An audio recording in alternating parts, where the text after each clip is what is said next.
যে বউ হিসেবে মেহেরিন ভালো, বউ মেহেরিনের মতো হওয়া উচিত এবং জামাল সাহেবের মতো হওয়া উচিত, রাইট? হ্যাঁ, তো যেদিকে যায় ভবিষ্যতে মেহেরিন হয়েই থেকো সেই পরিবারের, সেটাই।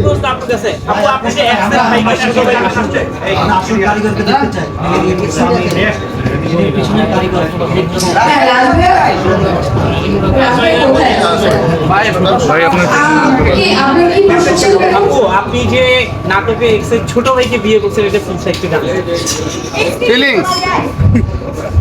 জন্ম মৃত্যু বিবাহ এসব তো উপরওয়ালার হাতে থাকে। সেই নাটকের ব্যাপারটা আরো স্পষ্ট হয়ে আসছে। তা আসলে বিয়ে হওয়ার কথা তার সাথে হয় না, যেদিকে আল্লাহ বিয়ের তৌফিক দিছে ওইদিকে হয়েছে।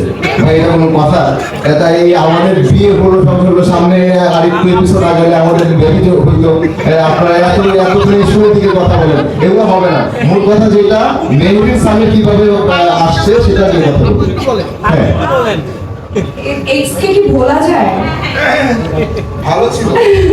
আচ্ছা, সেটা হচ্ছে জামাইকে সাথে নিয়ে এক্সকে যদি বলি এখন এটা তো আসলে পাপ হবে, বাট তারপর বলছি সেটা হচ্ছে যদি কাউকে ভালোবাসি সেই ভালোবাসার মানুষকে কখনো ভোলা যায় না, তো হয়তো সেটা প্রকাশ করবো।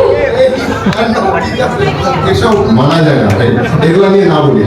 আমরা নদীতে চলে যাই। কথা সেটা হচ্ছে যে সে বিয়ের সময় খুব একটা বোঝে নাই, বিয়ের পরে বুঝতে পারছে সে তার মানুষটার কাছে আসছে এবং মানে মানুষটা যথাযথ মানুষের কাছে এসে পৌঁছাইছে এবং সংসারটা সুখী রাখার জন্য সে যথাসাধ্য চেষ্টা করে গেছে।